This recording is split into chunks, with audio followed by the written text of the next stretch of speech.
Hello friends, welcome back to Nikki's kitchen. இன்றைக்கி நம்ம சேனலில் நல்ல சத்தான, அதே நேரத்தில் இட்லி தோசை கூட சூப்பரான ஒரு காம்பினேஷனில் இருக்கிற சின்ன வெங்காய சட்னி எப்படி இறக்கிறது அப்படின்னு பார்க்கலாங்க.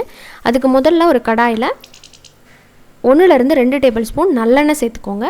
எண்ணெய் சூடானதுக்கப்புறம் 1 கப் சின்ன வெங்காயம் இந்த மாதிரி உளிச்சு எடுத்து வச்சுருக்கிறேன், அதை சேர்த்துக்கலாம். சேர்த்து கொஞ்சம் நேரம் ரொம்ப ப்ரௌன் ஆகணும்னு அவசியம் இல்லை, லைட்டாக டிரான்ஸ்பரண்ட் ஆனால் போதும், அது வரைக்கும் வதக்கிக்கலாம். இப்போ இந்த மாதிரி ஆனதுக்கப்புறம் இதில் ஒரு 10 பல்லு பூண்டு, காரத்துக்கு தகுந்த மாதிரி மிளகாய் சேர்த்துக்கோங்க, சின்ன துண்டு புளி, அப்புறமா ஒரு 1/2 டீஸ்பூன் அளவுக்கு மட்டும் மல்லி விதை, கொத்தமல்லி சேர்த்துக்கோங்க. கண்டிப்பாக அதை சேர்த்து பாருங்கள், ருசி சூப்பராக இருக்கும். அடுத்ததாக கருவேப்பிலை கொஞ்சம் சேர்த்துக்கலாம். இதெல்லாம் சேர்த்து கொஞ்சம் நேரம் வதக்கலாம்.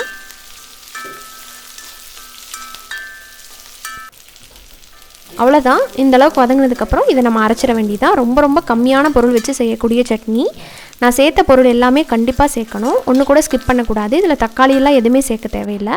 இப்போ இது எல்லாத்தையுமே நல்லா ஆறுனதுக்கப்புறம் மிக்ஸி ஜாருக்கு மாற்றிட்டு தேவையான அளவுக்கு உப்பு போட்டு தேவையான அளவுக்கு தண்ணி ஊற்றி இதை அரைச்சிட்டு வந்துடலாம்.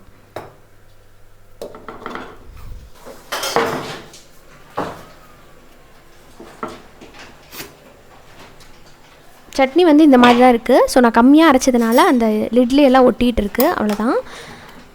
கலர் இப்படி தான் இருக்கும். இப்போ பார்த்தீங்கன்னா சட்னி ரெடி ஆகிடுச்சு. உப்பெல்லாம் கரெக்டாக இருக்கான்னு பார்த்துட்டு நீங்கள் வேறு பாத்திரத்துக்கு மாற்றிக்கலாம். மாற்றினதுக்கப்புறம் இதுக்கு ஒரு தாளிப்பு கொடுக்க போகிறேன். நல்லெண்ணெயில் கடுகு, உளுந்து, காஞ்ச மிளகா, கருவேப்பிலை போட்டு தாளித்து கொட்டியிருக்கேன். இதே மாதிரி செஞ்சு பார்த்துட்டு எப்படி வந்துச்சு அப்படின்னு சொல்லுங்கள். இட்லிக்கு ரொம்பவே பொருத்தமாக இருக்கும், ட்ரை பண்ணி பாருங்கள்.